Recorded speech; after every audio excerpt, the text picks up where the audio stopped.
Hello friends, ఈరోజు easy వేలో టమాటా చట్నీ చేసుకుందాం. ఫస్ట్ ఆయిల్లో పచ్చిమిర్చి జీరా ఇలాగా 50% ఫ్రై చేసుకొని చల్లారబెట్టేసుకొని జార్లో వేసేసుకోవాలి.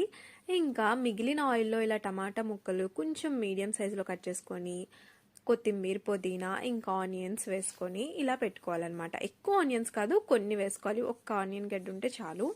ఇంకా కొంచెం చింతపండు కూడా వేసుకోవచ్చు.